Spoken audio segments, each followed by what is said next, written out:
Multiplying decimals, part 2. Lynn bought a new house and her living room is 9.7 feet by 4.2 feet. What is the area of her living room? Well, first I need to highlight my question because we're doing our nosy, and then I need to circle or underline any important information in the problem. I think 9.7 and 4.2 feet are both really important numbers because they give me the numbers I'm working with in my problem, so I'll circle them. Now I know what my problem should be. 9.7 times 4.2. But before I can work that out, I need to do an estimation, which means I need to round. 9.7 can be rounded to 10. And 4.2 can be rounded to 4. So if I multiply those two numbers, 10 times 4, I get 40. So I know my answer is going to be somewhere close to 40. Let's try it with the actual numbers we were given. 9.7 times 4.2. And I wanted to line those numbers up on the right, so they're right next to each other. Looks good to me, they're lined up. Now I need to count the number of digits behind the decimals in the problem. 1, 2. So there are 2 digits behind the decimals in the problem. I'm going to write that in a circle off to the side and save it for later. Now I'm just going to multiply as usual, ignoring the decimals. So I have 7 times 2, or 2 times 7 is 14. 2 times 9 is 18, and then plus the 1 is 19. 4 times 7 is 28. And then 4 times 9 is 36, but I add the 2, so I have 38. So now I add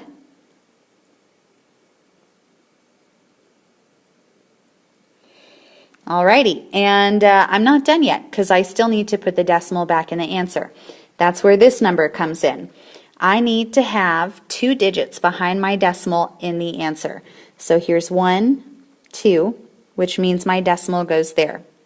So our answer is 40 and 74/100 feet. A picture frame costs $2.55.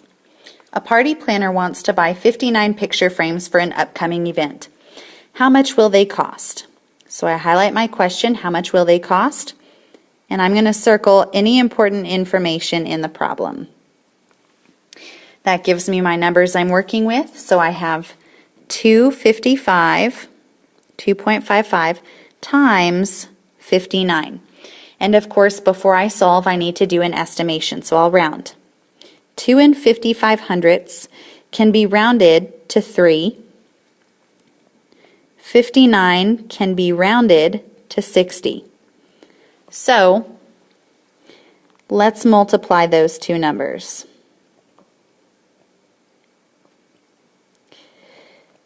So I got 180 for my estimation. Now I rounded up, so I know that my answer is going to be somewhere below 180. If I get something a lot bigger than that or a lot smaller than that, I know that I need to double check my work. So something smaller than 180. Okay, so let's multiply the actual numbers we were given. $2.55 times 59. And I line the numbers up on the right there, so they're nice and all the way over. Now I'm going to count the number of digits behind the decimals in the problem. I see 1, 2, and that's it. So I'm going to take the 2 and I'm going to circle it off to the side and leave it alone until later. Now I'm going to multiply as usual, ignoring the decimals. So why don't you pause the video for a minute, multiply, and then come back to see how you did.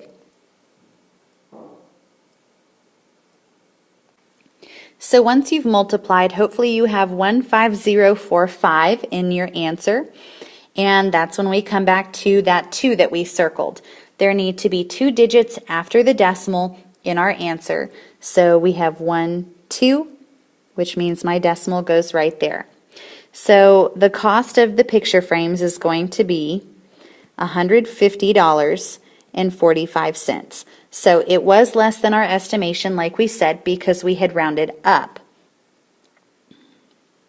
A cat can jump 5 times as high as it is tall. How high could a cat jump if it is 16.4 centimeters tall? I'll highlight my question and then circle or underline anything that's important, like the numbers, my unit of measurement, and 5 times. So we need to identify the problem we're asked to solve, we need to do an estimation, and we need to show our work for our answer. Why don't you pause the video, do all of the work on your own, and then press play to check what you did. Alrighty, so my problem was 5 times 16.4. I estimated 16.4. I rounded down to 16. And 5 I didn't really need to round, so that was still 5. 16 times 5 gave me 80, so I know that my answer needs to be somewhere near 80 centimeters. And then I went ahead and multiplied the actual numbers I was given. 16.4 times 5.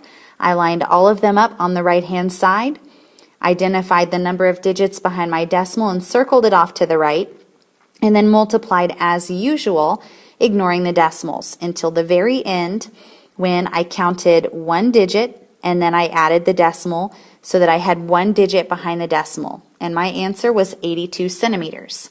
Let's try one more. Greg wants to purchase a used scooter that costs $79.95. The sales tax is found by multiplying the price of the scooter by 0.065. Find the total amount of money Greg will pay, round to the nearest cent. So I need to find the total amount of money that he's going to pay, and then I'm actually told to do something else also, round to the nearest cent. So that's 2 things I need to make sure that I do. I also want to circle the important numbers, and I know that I need to multiply. So I'm actually going to have to do 2 problems here because I need to identify how much the sales tax is, and I do that by multiplying 79.95 by 0.065. That gives me the sales tax amount. But I have to find the total amount of money Greg will pay, which means I have to add the new amount, the sales tax amount, to the $79.95. So this is actually a multi-step problem. The problem we're going to do first is $79.95 times 0.065.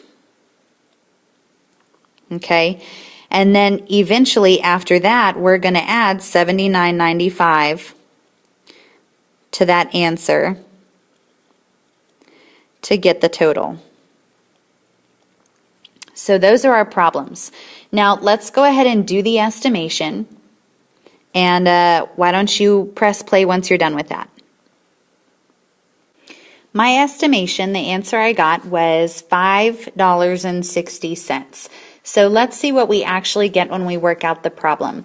Go ahead and pause the video, work out the problem, 79.95 times 0.065, and then press play to check what you got. Wow, we really gave our brains a workout on that one. So what we got here was 5.19675. That's a long number, right? Now I need to add that to the number that we were given for the price of the scooter, which is $79.95. So I'm going to do that off to the side in a different color just to make it a little bit easier to see. So I have $79.95, and I need to add that amount, 5. And remember, we have to line up the decimals when we add 5.19, and I'm just going to stop at 6 right there because I'm going to have to round to the nearest cent. So all of this right here I don't have to worry about because I'm going to use this to round to the nearest cent eventually. So 6 plus nothing is 6. 5 plus 9 is 14. 9 plus 1 is 11. And then I have that decimal there. 9 plus 1 plus 5 is 15. And then 1 plus 7 is 8. So I have 85.146. And I'm going to use the 6 to round to the nearest cent. Because the 6 is closer to 10 than it is to 0, I'm going to round up. So this will round up to $85.15. And we're done.